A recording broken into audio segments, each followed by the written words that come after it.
Welcome to our November 2023 monthly webinar. This webinar is sponsored by the Innovative Bridge Technologies Accelerated Bridge Construction University Transportation Center at Florida International University. Today's presentation is USDOT's vision for the future of transportation infrastructure with emphasis on bridges. We are pleased to be joined today by Dr. Firas Ibrahim with the United States Department of Transportation, Office of Research, Development, and Technology. Also, Ted Kniazewycz with the Tennessee Department of Transportation, and Rick Liptak with the Michigan Department of Transportation. Before we start with the featured presentations, we'd like to welcome Dr. Atorad Azizan-Amini, who is a Director of Faculty at Florida International University and is the Director of the IBT ABC UTC. Atorad will be going through a few slides to describe the IBT ABC UTC and the type of work it will be undertaking. Atorad? All right, thank you, Kathy.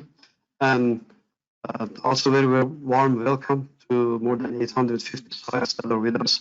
I have few slides to show you a little more detailed information on our new University Transportation Center that is funded by USDOT. It's a Tier 1 UTC.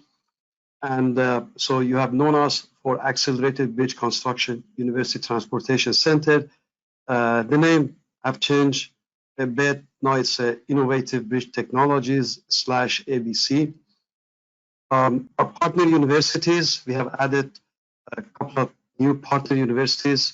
Our partners are University of Nevada, Reno, University of Washington, University of Oklahoma, F&M, Florida A&M University, Texas A&M University, and University of Georgia. So we are very delighted to have some new partners with us. The scope of the work that we have for our new IBT really was developed in discussion with the bridge owner, the state DOTs. It took us more than a year to prepare the proposal. And the reason for that was we wanted to make sure that it reflects the needs of the bridge owners, also the vision that is put forward by the USDOT. The scope of the work and what we are doing really is in harmony with the USDOT strategic plan that the speaker today, Dr. Ibrahim Firas, is going to be elaborating on. And our really objectives, very briefly, I'm not going to go through every single one of them, but develop the next generation of the ABC,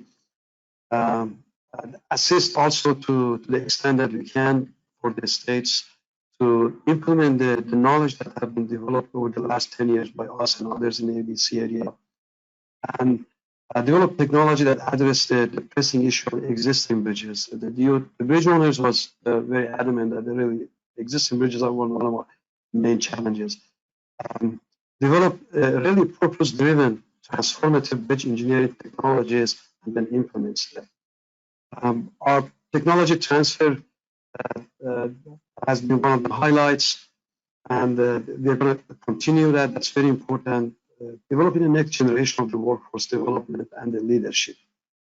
One of the major projects that we are undertaking is the development of the transportation and next generation of the transportation asset management system, but with emphasis on the bridge asset management system. That really brings in many different technologies into the picture. Just to give you some ideas, I mean, these are some of the examples of the technologies that we have already developed. These are printers that really, we can print now any shape, any bridge element that we want using a concrete. So far, we have concentrated on the printing concrete, specifically with the ultra performance concrete, but we're going to go beyond that and also. These are examples of the printed elements that you see. These are the columns that are 14 by 14 inch, 2 inch in thickness, have a longitudinal reinforcement, transfer reinforcement. So these are printed columns. This is another example that you print a segment, you put them side by side, as you see on the left-hand side. In fact, this right here, actually, yesterday we just tested this. So you print the formworks and put them side by side, you put the steel cage and then fill it with the concrete. We just filled this thing actually with the concrete just yesterday. And this is the printer that you see up. Mailer routes is going to continue on the project database. It's very well received by the bridge owners, and we're going to develop another project database, but based on the innovative, and that will be another item that we are going to be undertaking. But this time, what we are doing is also we have a group that's working on artificial intelligence. So we are combining all these databases that we have with artificial intelligence, so that it's easy to follow, it's easy to find information, and assist the bridge owners. As I mentioned before, today's presentation is the USDOT's vision for the future of transportation infrastructure with emphasis on bridges. I would like to welcome Dr. Ibrahim. We're pleased to have you here with us today. Wonderful. Thank you, Kathy. Hello, everyone. I hope you're having a great afternoon or morning, wherever you are in the country. It's great that we have the technology to be able to meet with more than 800 people virtually. Although personally, I like to meet people in person. But nonetheless, I think I'm really excited to be here with you today. I'm a bridge engineer myself. I started my career in bridges, and I can tell you, I got out of bridges, but bridges remain dear to my heart. I believe bridges are more than just physical assets that move cars and trucks and connect highways. I believe bridges connect communities. I believe bridges can connect people. They connect us and give us access to jobs, education, and healthcare. And in many cases, the bridges provide us pride. You know, they're kind of provide the civilization or where we are in terms of culture. There's many bridges around the country that, you know, are iconics in many cases, and in some cases they're tourist attraction. So I think it's great to be a bridge engineer. I know it's exciting, but it's the hard work. So thanks to all of you for the hard work to make sure that we keep our bridges up and safe, moving people around. Having been a bridge engineer, I thought it's good for me to take you through a journey in transformation, but to understand the world around bridges, before I talk to you about opportunities in bridges. And this is important because the world as we know it, or as we knew it in the past, is really changing and changing rapidly. So today I'm going to talk to you about the topic of transforming our transportation system. In the USDOT, we established 6 strategic goals for the last 2 years. And those are the safety, economic, and global competitiveness, equity, climate, organizational excellence, but I'm going to focus on transformation today. And transformation doesn't mean that we don't care about safety or equity or climate. In fact, we care about them so much that we're going to transform the world much faster, that we're not going to have to make incremental changes to get us there. We're going to actually achieve our goals much faster than you would in traditional programs. Now, change and transformation, as you know, is not easy.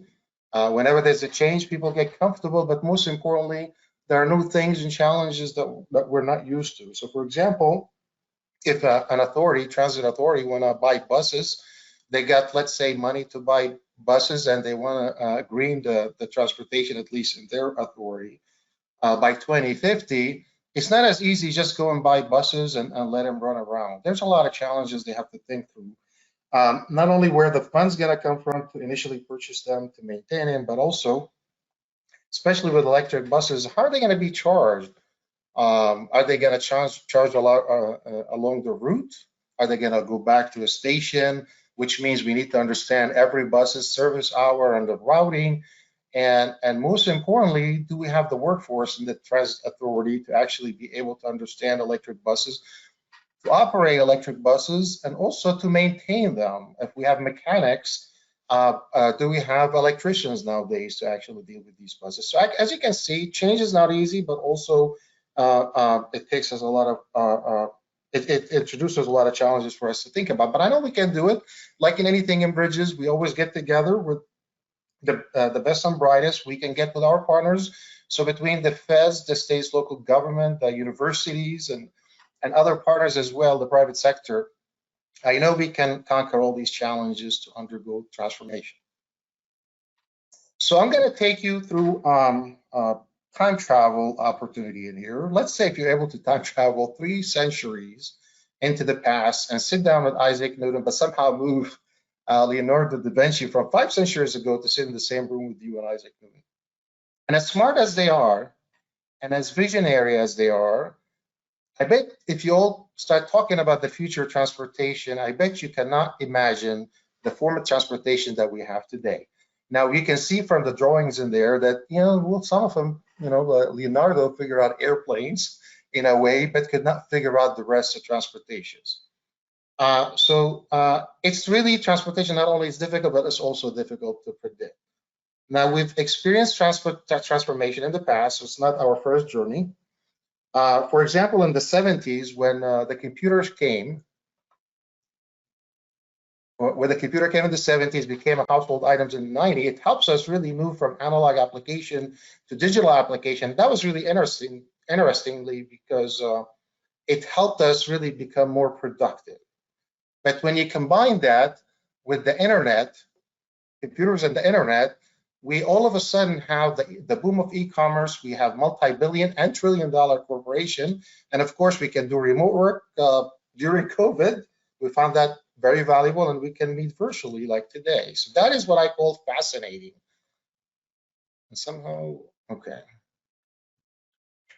And if you add to that as well the GPS technologies and the localization, now you can navigate anywhere around the world from within your car. And you add to it artificial intelligence, quantum mechanics, sensor technology, and the drones, and all of a sudden the opportunities are really, unlimited. But the challenge is, can we actually harness all that energy and all these opportunities towards our brighter future?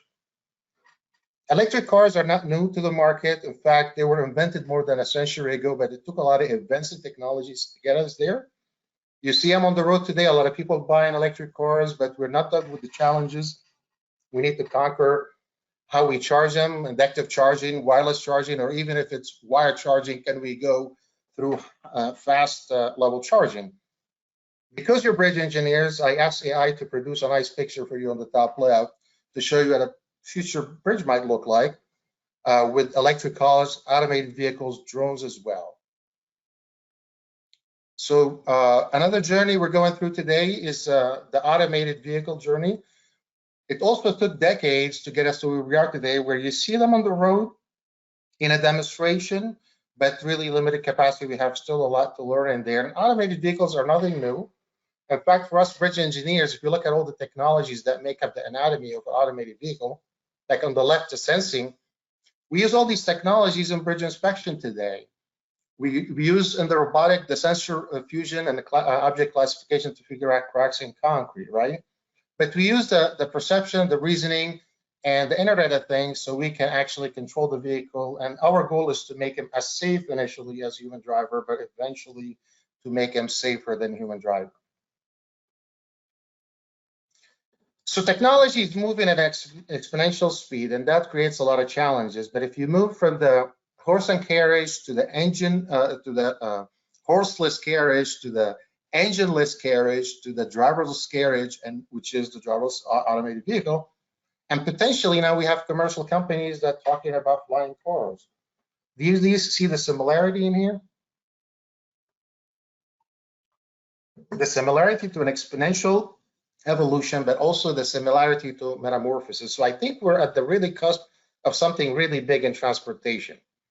And if you look at the periods between innovations to get us to where we are now with automation, it didn't take us any longer thousands of years, 100 years, or even tens of years to get to the next level. And that is the challenge that we face as engineers in general in transportation. And just to give you a feel of exponential growth, if you take 26 linear steps, you can move around your room, but not much. But if you take them at 26 exponential steps, you can actually walk around the earth. And that's the challenge, but also that's the opportunity that we have before us.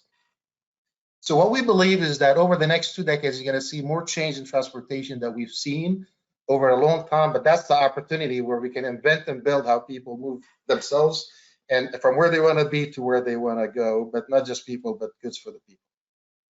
So we have a lot of exciting new and emerging technologies, from digital infrastructure to connectivity to automation to quantum computers to artificial intelligence, material science, sustainable materials, 3D printing that Rod talking about it.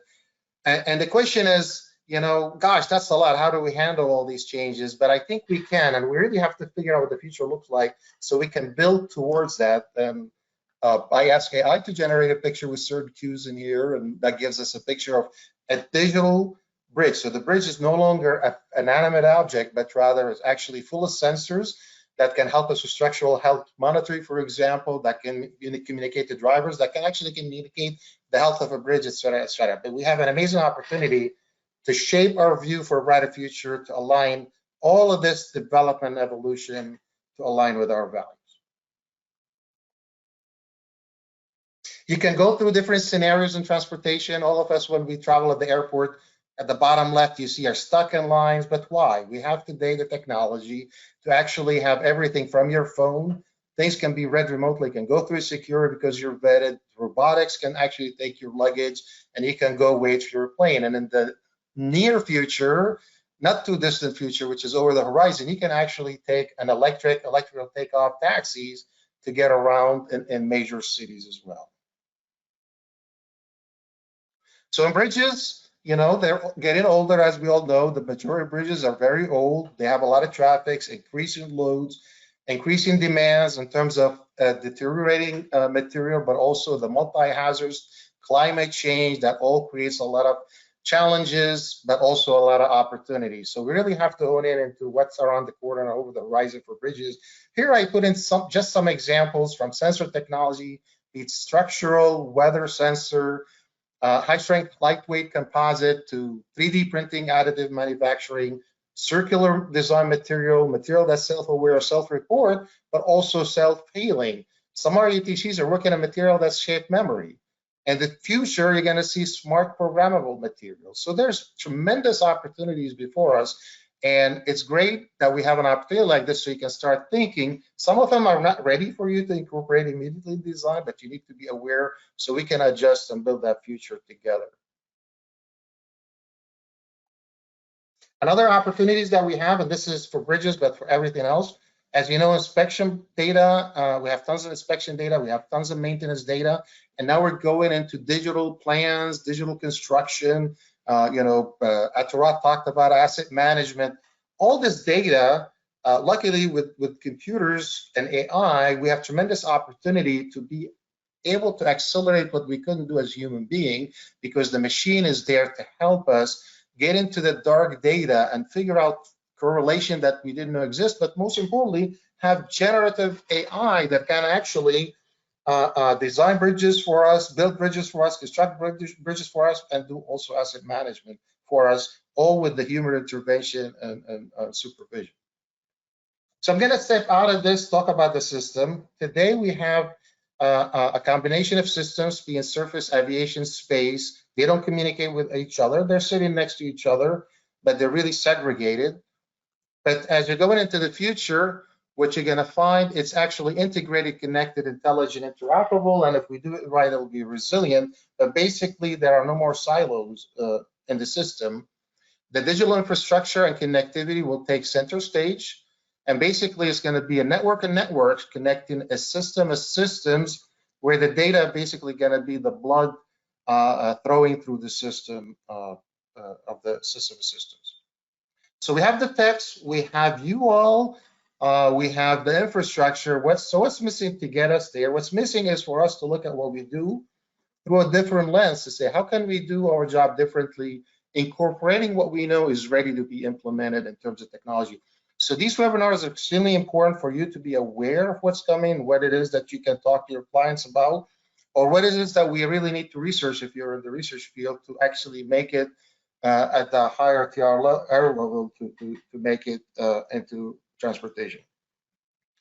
With the bill, we have the research and infrastructure investments. We have you as the talents. We have all the techs, the excitement about the future, and the will to collaborate. But what we really need to do is focus about the next generation workforce. So we really need to focus on education, on educating the current workforce. But basically what we need to do is bridge the gap between research and education, between research and practice, and between practice and education as well. We really need to keep all the university curriculums up to speed with the latest knowledge of research. So the time to act is really now. It's no longer acceptable to have this many death and cancellations and greenhouse gas emission into transportation. It's not good for us, not good for the planet. So we need to go towards the zero journey, where we no longer have any people dying because they're taking transportation to move around, or that transportation is efficient, it's green, and it's really for all of us, not just for some of us. And that's why we released the RD&T strategic plan with a bold vision. We wanted to have priorities, so it directs investments, it focuses on no innovation left behind. We want all innovations to actually benefit the public. We released a lot of grant challenges in there, the zero grant challenges, and then yellow on the right here, you see a lot of research priorities. One of them is asset management that Rod was talking about. And this is visionaries decades away from now, but also there's a 5-year call to action so we can capture opportunities today.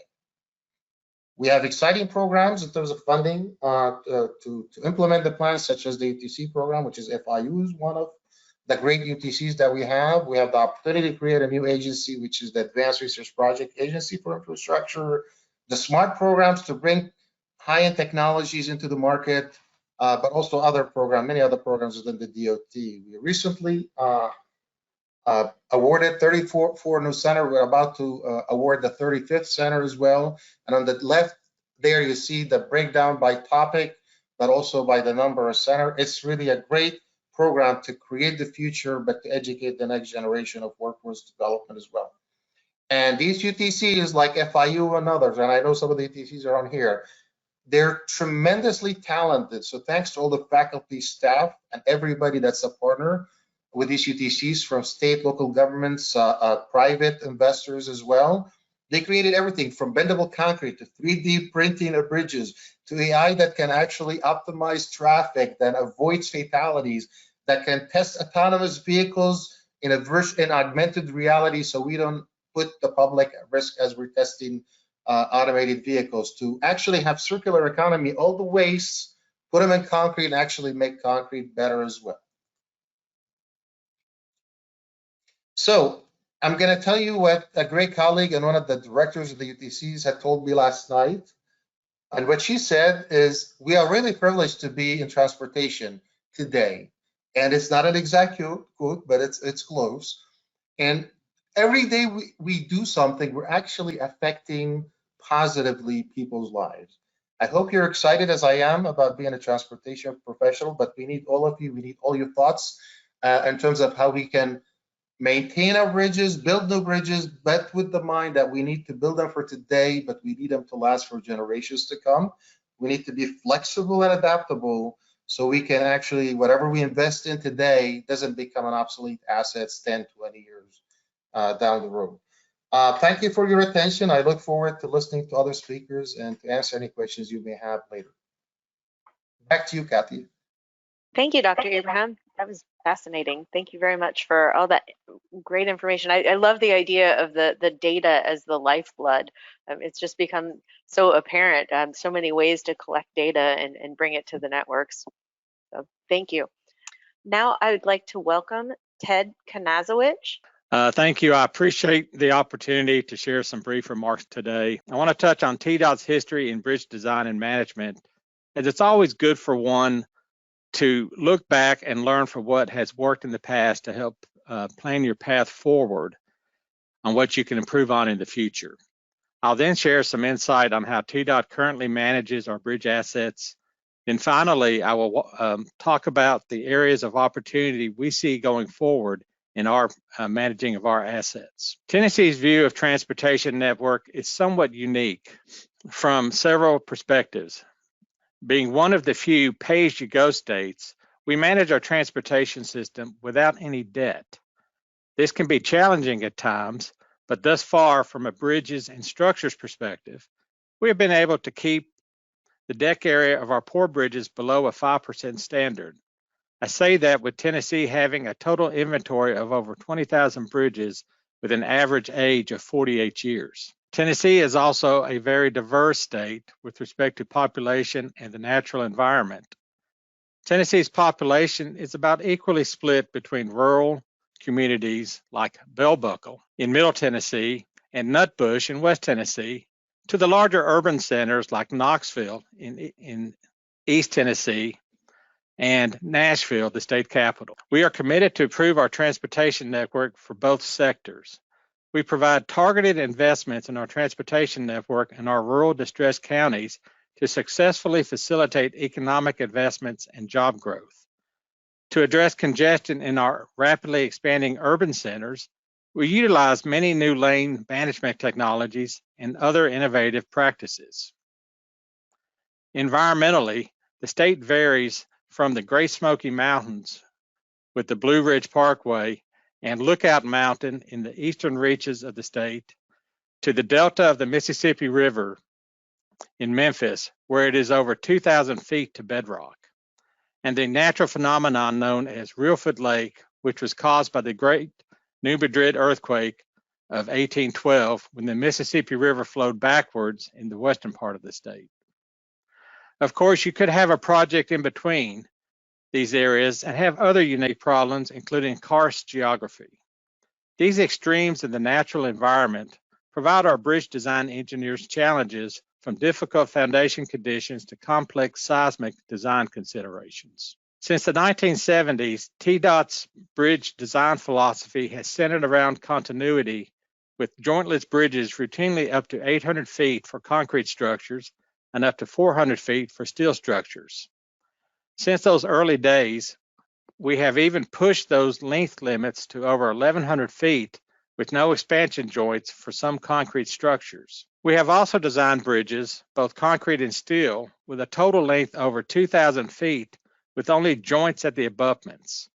This has eliminated the potential problems associated with joint failure, including beam end and substructure deterioration related to the damaging effects of de-icing salts on the concrete and steel. In our bridge decks, we utilize epoxy-coated deck reinforcing and extra concrete covered depth to provide additional deck integrity. TDOT is a strong proponent of preservation as a tool to maintain our newer primary route structures and to extend the service life and condition of our midlife structures. In our preservation efforts, we typically utilize thin epoxy overlays to extend the service life of our major bridges rated in good condition. We will also use polymer overlays on bridges with decks rated in fair condition to address any minor defects and provide good protection from the damaging effects of chloride penetration to extend the service life and the rated condition. TDOT recognized the growing challenges with the delivery of projects, especially those that were amplified during the pandemic. Disruptions in the supply of needed materials, shortages of qualified design professionals, and the shortage of skilled and unskilled construction and maintenance labor forces have intensified the pressure on TDOT to upgrade and maintain our transportation network. Internally, we took on two major initiatives to, one, revamp our organizational structure, and two, streamline our project delivery process to place us in a better position to optimize our transportation system. TDOT developed a new initiative that has eliminated several layers of duplicate supervision from our organizational structure. This program is called EPIC and stands for Empowering People, Influencing Culture. This program has established 3 parallel tracks that employees can pursue, including technical, project management, and leadership.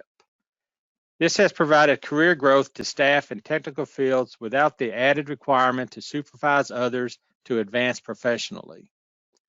We have also established a market rate salary structure and total compensation plan that have resulted in better retention and successful recruitment programs across the department, and has really helped with the retention of employees within the structures division here at TDOT.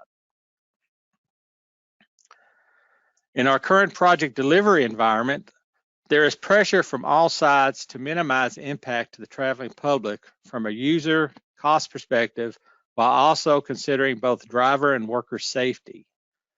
Looking ahead, we will continue to be challenged by restrictions in available work windows for our projects and the availability of skilled workforce to complete those projects. TDOT has adopted many of the previous efforts developed by the ABC UTC at FIU, which have provided great advances in accelerated bridge construction. ABC techniques have become institutionalized at TDOT and other agencies across the country.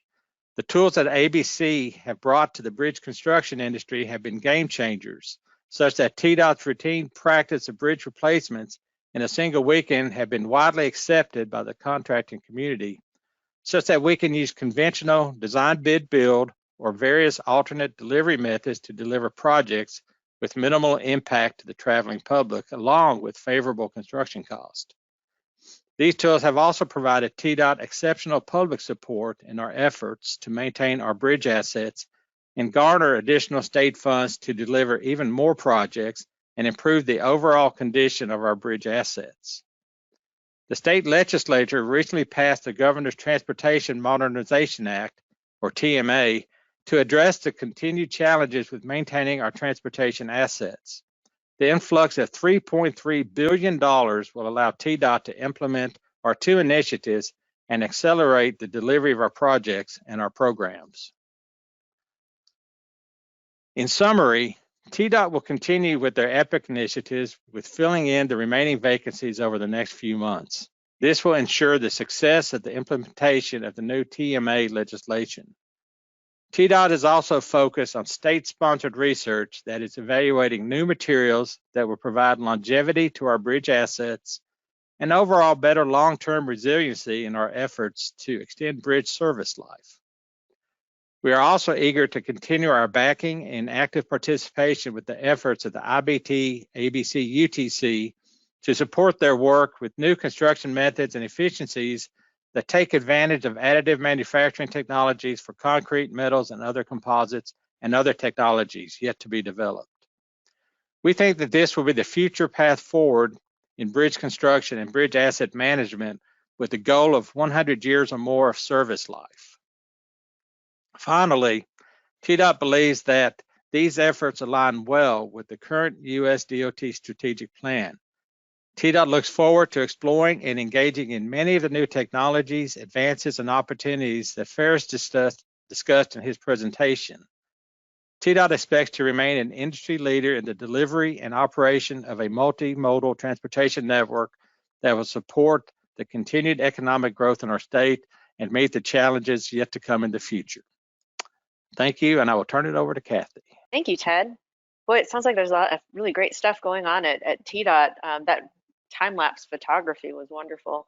I'm going to be in touch. It looks like a great opportunity for a future webinar. So thank you very much for that presentation, Ted. I'd now like to welcome Rick Liptak. Thank you, Kathy. I look forward to listening to all this stuff. It's been good stuff. Firas did a great job, and Ted talking about what they're doing. So I, as a bridge person, bridge construction, I look at a bridge project and a bigger project. The rainbow is the bridge is the treasure at the end of the rainbow, right? So that's one of the things I love about this picture. And at MDOT, we have in the bridge area, at least, I have three different things that I see is kind of focusing on a little bit, and that's MDOT's efforts to make work zones safer, and particularly on bridge projects because we know limited space. MDOT's transformation from plans to building information model, which is BIM, and then MDOT's challenges with the workforce, which we heard earlier in a couple of directions there.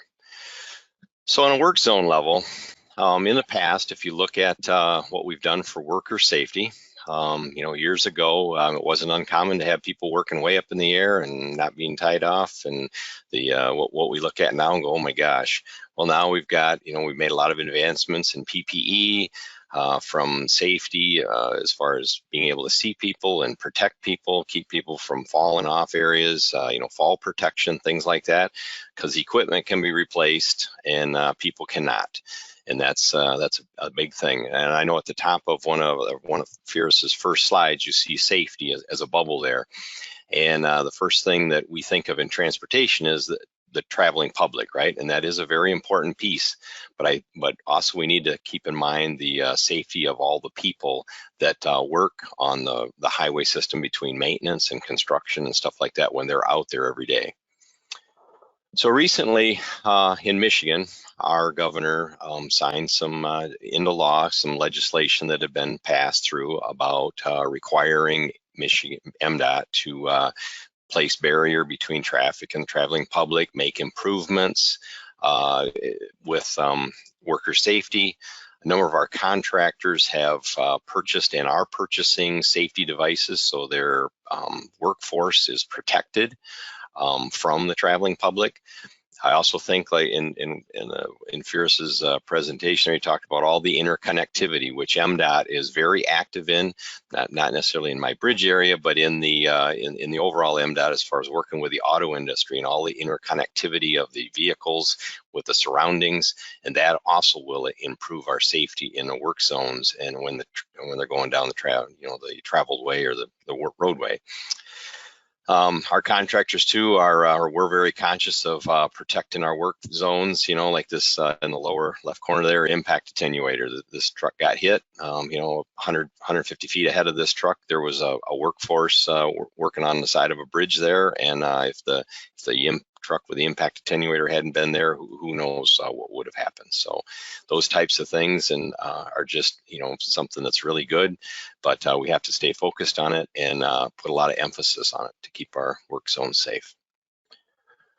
So moving forward, in the old days, 1920s, let's say here's a picture of probably a project engineer, might have even done the design. It's out in the field getting ready to lay out. This is his crew that he's laying this out project. Could have been a bridge, could have been a road, but this is what it used to look like, right? They had some plans, maybe a few rough sketches or a couple of plan sheets that were probably hand drawn. Some rough calculations that showed how to do these bridges. Probably those calculations were done with a slide rule and a variety of hand calcs and stuff. So it was you look back now, it was very archaic the way they went at it. Now, our current plans and most of the product is done with static plans, big piles of paper plans done with CAD, some modeling. As far as the CAD work and stuff. Well, now we're starting to move into the BIM environment. I prefer to think of B on that title as bridge modeling, or bridge information, but it's actually building information, and it's more of a dynamic approach, right? Design info in the model. There's dynamic views you can spin around, look at different things, take different sections. You can save views for the field office or the contractor to be able to go in and look at stuff. The annotations is a big thing where all of the you can hit on an element or let's say a girder, piles, whatever, and it ties back to the materials, the file, all that kind of stuff, which is really good things. And then it ties back into the contract documents. So this whole BIM environment is a great place to be. One of the things that I know, and they were talking earlier about the system monitoring and all the devices that are going to be potentially put in these structures and different things, different roadway for monitoring the health and wellness of the infrastructure. The BIM models can be used to say program a drone, so you can have drones that you could fly around and do the inspection, so you don't necessarily have to have your inspection forces out there being exposed in either traffic or in the weather, say. So here's a job that MDOT or Michigan is working on right now, 696 over the Rouge River. It's a BIM project. Here's kind of a view. The upper view is what the BIM model view is, and then we're about halfway through construction now, and there's a view basically the same kind of view from an actual, from the drone. So very exciting. We're working through it. Some challenges, no doubt. Connectivity out in the field constantly. to the model, and then the teaching the workforce how to use it, whether it be our construction engineers or our construction field staff, as well as the contractor. This young man in the lower corner here, I threw his picture in there because this is the type of people that are going to push this technology forward and not be, what would you say, afraid of it. He was been very excited, the project manager for the contractor, in that his peer group, I guess you would say, a number of his friends, people that he talks to that he went to school with, let's say, work in the vertical industry or work in the industrial industry, where they have been using models for buildings and different things, and now he's able to have something to talk with them about on the same level, as far as that he's working on this electronic model. So it's really good stuff, and there is a lot of potential. I don't necessarily see every project, let's say, being done in a BIM, but there is room to expand and do a lot of the projects that we do in this environment. It helps the surveying and the laying of the structure out in the field, and there's just a lot of positives for it. So kind of moving forward, with that advanced technology and everything, we need to recruit, retention, and knowledge transfer as we move along, right? One of the things that I'm very active in, and we encourage everyone in MDOT as we can to recruit, and the biggest group to recruit is our youth. We have a number of programs between youth development, mentoring, the track STEM programs, an internship type thing where we have our young engineers that we hire out of college, get them into this program, as well as even the ones that are in college. We have a different program for that. So we're constantly trying to get that, keep people interested. Diversity and recruitment program as well. That's a big thing. So it's not all just about young men. We're looking for young ladies and everybody else that is interested. So, and one of the things to keep in mind is that the only way we attract these young people, and I think, is by making challenging projects, or projects that we have that are challenging, like these SPMT moves that we've done recently in Michigan. Very challenging.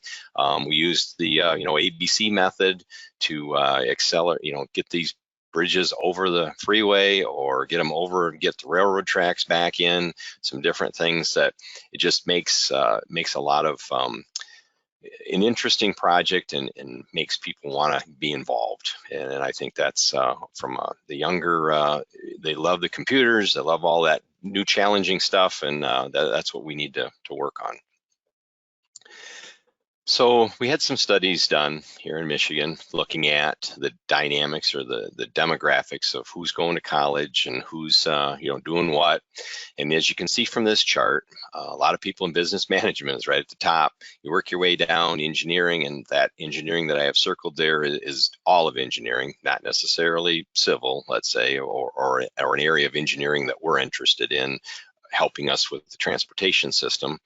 But it's a smaller segment. And then when you get clear down here, the engineering related, the technicians, the manager, like construction management, stuff like that, is even smaller.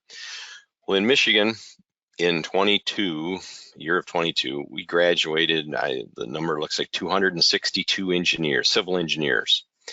Our need was around 760 that year. So we have a gap of 498. There's no, numbers don't lie, right? As engineers, numbers don't lie.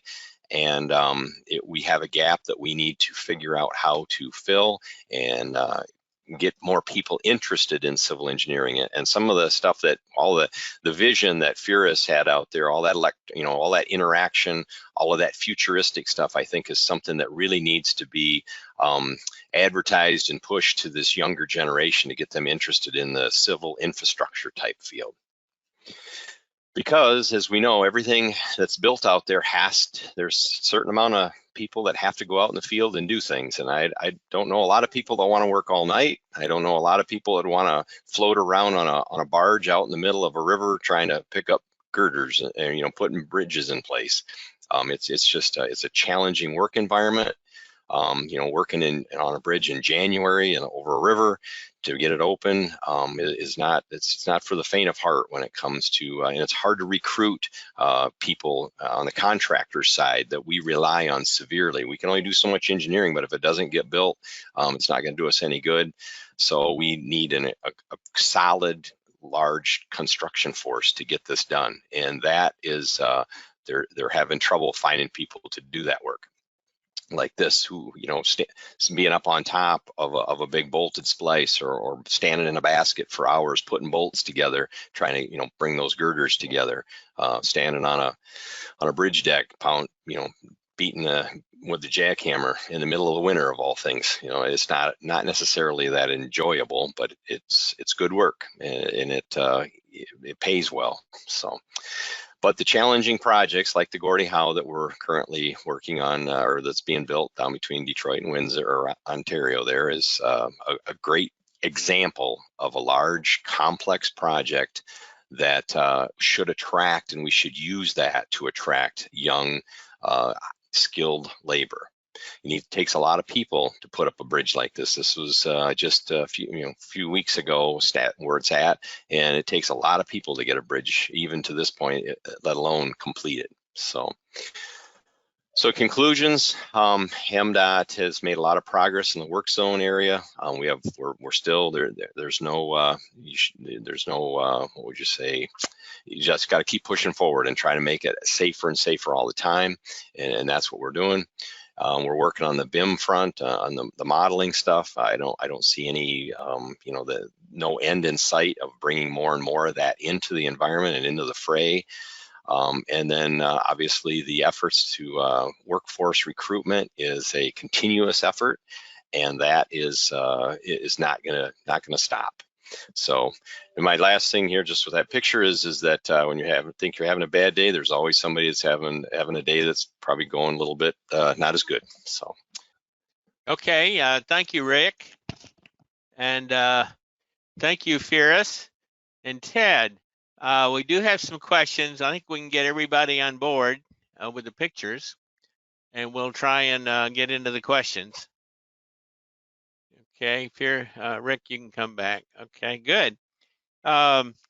We have some questions that came in beforehand, and we have a few that came in during the talk, and we'll go ahead and get into those. This one came in beforehand, and I think we'll ask Firas, considering that the majority of small bridges are designed with code, do you still see bridge design as a growing industry? Well, I think in general, yes. I believe bridges are always needed. We have more than 600,000 bridges around the country. They're very old. We need new bridges. So regardless of the case you're making, we're going to need to replace these bridges, to rehab these bridges. But most importantly, the population is growing, more people, more they're going to get on the road, regardless if it's transit or cars or trucks. We're going to need more bridges. Then I say about civil engineering, it's always going to be here. It's not going anywhere. And in fact, everybody needs a home, everybody needs a road, everybody needs a bridge. So I believe it is, but also with the opportunity of technologies coming in, there's going to be new bridges with new material, new ways to do business. Now, I think the question was about design code, but I would take it even a step bigger to say, with the automation, would we need bridge engineers before we need bridges? And I say the answer is always yes. All these tools, all these technologies going to make us smarter, going to make us more efficient and productive, and we can do more. So I believe there will be more. And the bill, as you know, has a $1.2 trillion funding, not only for bridges, for infrastructure, but there's a dedicated program for bridges. So there's increased funding for bridges at this current transportation bill as well. But also the bridges that need maintenance need more bridge designs, because the way you build rehab, you need to work on the design as well. Okay. This last point is sustainability. With bridges coming and the demand of that, we really need zero carbon emission or negative carbon bridges. There's going to be a need for sustainable bridges. And with the climate change creating a lot of hazards of bridges, I predict over the next decades, we're going to really need to address the resilience, not just of the new bridges we build, but how do we improve the resilience of existing bridge assets as well. Back to you, Paul. Okay. A question, and you mentioned transit, but it says, given our transition from highways to transit, do you anticipate less bridge construction in the long term here in the United States? Yeah, I'm going to take an issue a little bit with that question. Yes, there's a shift, but I would argue we really don't understand what that shift's going to be. You know, when COVID came, we thought all the modelings were, you know, that a lot of the data and the modelings are out the window. Now we have to really need to have a new paradigms in terms of where people want to live, but in terms of the technologies, maybe the shift in the land use. But nonetheless, even if you shift it to transit, I'm going to go back to the narrow scope of the question. Transit, buses, rail, trains, they all need bridges as well, right? And if you put more people on the train and transit, they're going to reach capacity. So you're going to increase the capacity. How do you increase capacity? You're going to need more infrastructure for those transit, you know, vehicles as well, which means you're going to need bridges. The United States, cities, rural areas, not all flat and connected. Remember my earlier remark, whenever you run into a physical obstacle, be it a river, a mountain, you know, a valley, or where the case may be, you always need bridges. So I think the answer is no, as far as I'm concerned. But I would say this is, you know, people could probably argue one way or the other. I'm not going to hang my hat on that. Okay. Another question came in beforehand was this: construction cost increases are an issue. Does USDOT have strategies for advancing their vision without decreasing scope despite cost increases? Yeah, so well, the vision that I mentioned, the future going to be different, which means we have to think a little bit more differently, but the price is rising anyway, and sometimes certain events cause the prices of certain material to increase. So we really need to have, you know, some kind of a risk-based approach to figure out costs as we're building it into the asset management. That's a state issue because the federal fund, the federal government provides fund for states and local government, but the prioritization and selection of the projects, the majority of them, unless they're kind of special projects that are funded directly from the Department of Transportation because they're high profile, it's really a state question. But what we're doing from the USDOT, we always come up with new ideas, new approaches, new technologies that we use a technology assistance approach. So now we have the project delivery center at the Volpe Center, for example. We have the bill infrastructure delivery office and headquarters, but we have the operating administrations for federal highways to all that are delivering bill projects. They all have different offices that provide technical assistance and strategies from how to do public private finance, how to streamline private project deliveries, how maybe to deliver things better, like what Upward is working on. You know, 3D printing. Yeah, it's slow now, but it can be more efficient, could be cheaper. But most importantly, the state DOT, and I think that's a question. So probably the state DOT maybe would give a little bit more insight, like Michigan here we have in Tennessee, in terms of how they prioritize on what they run into a cost issue. How do they handle that challenge? So I'm gonna suggest, Paul, that we go either to Rick or Ted. Okay, Ted, you want to comment on that? Yeah, I'll say that the biggest challenge we've had to deal with has been, you know, inflation over the last 2 to 3 years in construction. You know, we do use asset management and data analysis to pick our projects, but our thoughts are that if we can increase funding, you know, locally, then we can accelerate when we deliver the projects, which will just not leave time for inflation to get worse. So we're just trying to build more projects quicker. Okay. Rick, you want to say anything to that? Well, I think also we've had some issues where we've tried to engage the industry, the construction industry, to look for more efficient ways to build a project, right? There's risk that they build in. Maybe there's some things we can do to reduce the risk, which would reduce the cost and things like that. So there's also that.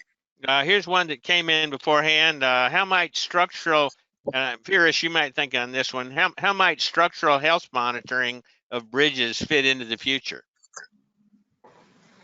Oh gosh, I think, structural health monitoring fit in the current environment that we believe. And I know for a long time we're trying to show the case in terms of the value of health monitoring.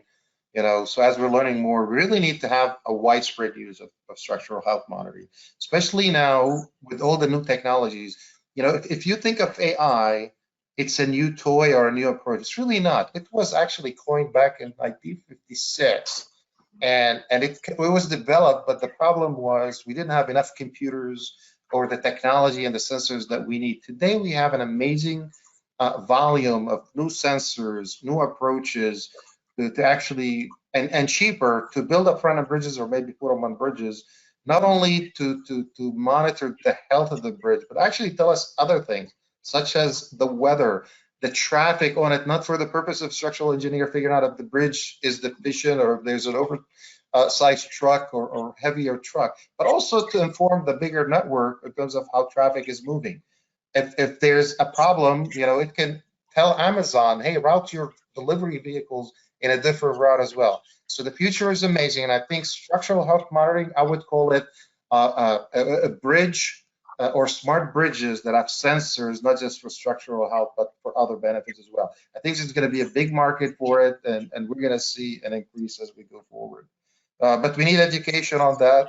People like the ETCs, but the state DOTs to be early adopters in terms of this bigger approach, not just the old structural health monitoring. But it'll help us get into the system. Remember when I said the old system is siloed, the new system is stitched by network of networks? So those sensors on your bridges are really crucial amount of the nodes, what I would say, to stitch the network as well. So I believe it's really essential for us to get to that future, to have smart bridges with sensors in them. Back to you, Paul. Okay. Here's a question we have is, can you recommend training resources for bridge construction trade personnel? Gosh, I can refer you probably to the Federal Highway Administration. Go to the National Highway Institute. They have tons of courses. Go to the Office of Bridges. They might have other workshops that may be not available by the National Highway Institute. The Federal Highway is one of our greatest agencies. They're really big and strong, and they're big on helping people with training. And even if the training doesn't exist, reach out through your state partners. They can actually deliver training that's helpful to you. Okay, that's the NHI course that you were talking on, right? Yep. Yeah, okay. Okay. What are some typical strategies with minimal impact to rehabilitate or replace structures that have reached the end of their service life? And maybe I'll ask the gentleman or gentlewoman that asked the question, define service life, right? I remember back at the AASHTO specs when I was a bridge practicing engineer in Federal Highways. We used to design bridges for 50 years. Then LRD came and said, oh, it's 75 years. But wouldn't it be better if it's 100 years? But I see bridges from the Roman days. I mean, hundreds and some of them, thousands of years. I would say, asset management is the way to really figure that out, because you need to, it's like a car. If you have a car, and you don't want to get rid of it, you're gonna have to figure out how often is it breaking, how much is it costing me. I think the same approach would apply to bridges. You have to say, how long can you really, repair them minimally or do some maintenance to keep them going? But if that's really depleting your budget, maybe it's time to replace them. So there's all suites of from patching, and now there's new material. Who would have thought that you can put bacteria and cracks in concrete and they close the cracks? The Department of Defense is working on, biocement. It's basically cement that grows out of bacteria, let alone actually compare it with bacteria and close. So I would advise that look at new technologies that'll help you, but most importantly, look at the bigger assets that you have, and the asset management will help you decide, when to do and what to do.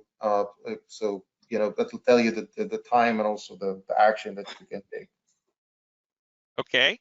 Can you comment on the need for more preventative maintenance in the highway bridge inventory? Well, or preservation, right? What is the definition? Yeah. Hey, listen, I'll go back to the car example. I'll go back to your house. If your house paint start peeling off, and if you have a steel column column in the basement. You see it start rusting and then start getting a hole in it. Would you do that to your home? I would say no. The same thing with bridges. I mean, you really have to make sure that the harmful elements, the weather doesn't corrode the steel of steel bridges, doesn't corrode the reinforcement bar and concrete. So you really need to take timely action. And the sooner you take timely action and preventative before it even happened, you can actually argue that the service life bridge is going to be out much longer than you anticipated. You know, I can tell you some houses are a couple 100 years old and they're still there. Why? Because you just put love and tender and care in them. So I would argue that this is, as bridge engineers, you should always make the case. I know we need capacity, but if we invest all our money in new development, ignore our bridges that are in the inventory, we're actually in the long term, we can do life cycle analysis, figure out that that's not the wisest decision. And that's why you have to have a holistic asset management approach, not on existing assets, but also on the new asset that you need based on your projection of, you know, overall what you need. And that becomes a funding question. You know, you have to say at this funding level, this will happen, at this funding level, this will happen. So the funding party, be it the state legislators, or in our case, when we send a report to Congress, we give them scenario. Here's what will happen when we do certain things. So there's a lot of players, not just as bridge engineers or as, you know, federal state government. It's really a holistic thing. It's a very complex issue. But yes, please make sure you maintain your bridges, because otherwise it's going to be very expensive to replace them. Okay. Here's a question for Ted. It says, how did Tennessee absorb over 10 inches in thermal expansion at only the abutments on your continuous jointless bridges? And in particular, are the center columns designed to flex? Yeah, there's two answers to that. Sometimes we'll use expansion bearings to allow the structure to slide on top of the piers. But typically on a bridge that would have that kind of thermal movement, we'll have very tall, slender piers that can take the thermal forces and flex. So that's our normal way of doing it. And what do you do at the end bends? The end bends is where we would have a joint, but we would probably have expansion bearings there too to allow the movement. Okay. All right. That was Ted. Okay. Now, Rick, here's one for you. I'm sorry. Can you elaborate on challenges on procuring a project for construction using BIM, building information modeling? Well, one of the things we did is up front, we had several interactive meetings with the contracting industry, right? We had kind of, you know, we had sessions and explained to them what we were bidding, what we were doing, offered training, and then after the job was let, we sat down and we had a series of training modules, whatever, between ourselves, we had a consultant involved, and then we had our contractor as well there. So that was, yeah, there's a lot of it. There's extra training on how to use it and what to use it, or, you know, what to use. So. Okay, did you include your fabricators in that with the contractor? Yeah. Yeah. Yeah. That's probably critical. Okay. Here's one for Firas. It says, with the many new innovations coming on board, how do you see the role of proprietary products in the future of bridge engineering? So yeah, so there's room for technologies. You know, when it comes to proprietary products, so I know we have, having overseen the federal aid program, I would say there's a need for products, and depending if you're the only one that can provide something that is of use and make the case, you know. But then whether we fund it to federal aid, that's not a question for me, because I'm not in that position anymore. I would defer you to the federal aid office and federal highway. But in general, taking the name proprietary out. I mean, we all use technologies by this and that, and, you know, ideally we have competition, but sometimes entrepreneurs create things that nobody else have, and they have a patent for 10 years, which is great. We want, you know, proprietors. In fact, you know, we want American entrepreneurs to protect their products, and we want them to benefit. We want them to start companies in the United States. So the United States Department of Transportation does support. In fact, even the White House had an executive order on R&D. Want to make sure, if we invest in something here, want to make it here if it's tied to federal fund, but if it's not tied to federal fund, that's good for the economy, even if you use your own money to invent something. I can tell you the UTCs, like Aturad as one of the directors, but we have so many other UTCs like Carnegie Mellon University. They invent a lot of things.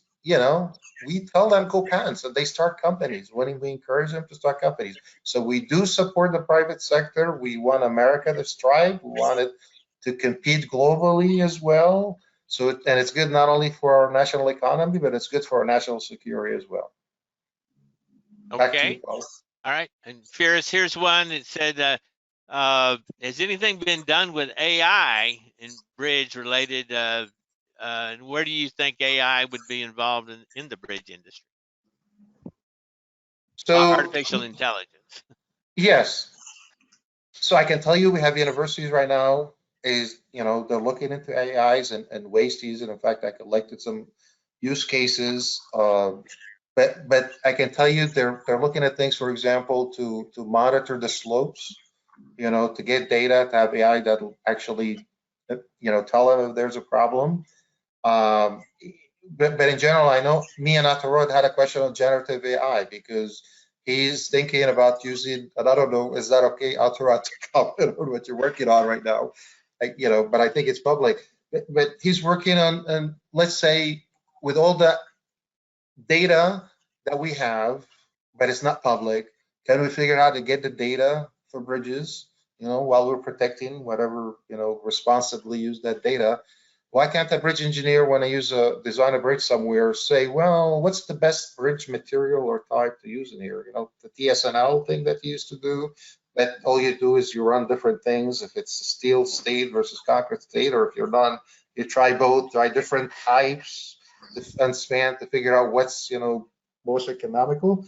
But in this case, we can actually use real data from state, and the AI can do all of that for you. Not only they can actually inform you about the type of bridge, but we can actually push it further. Here's a scenario.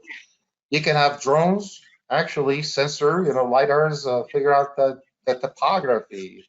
It can lay it out for you in 3D. The AI can actually use that, look at existing data, figure out even new bridge types that perhaps, if we do it right, we can 3D print these bridges and have all these in digital models that can actually be built into an asset management system wide, that AI can help us say, by the way, not only annually, but on a daily basis, hey, go to that bridge in Nashville and city so-and-so. Go and do preventive maintenance. Of course, we want to make sure AI is developed right, but there's tremendous amount of opportunities for AI, not just for bridges, but transportation wide. And what's amazing about AI right now, a lot of people are excited about it, but a lot of people are scared about it. That's precisely why I should use some bridges that are created by AI, because it's real and it's here. The penetration rate of the market of AI is much faster than TikTok, and you know how TikTok got so popular. It's not only here, but here to stay. But we really need, and not in the United States, but globally. We just have to make sure, what's good about AI makes it creative.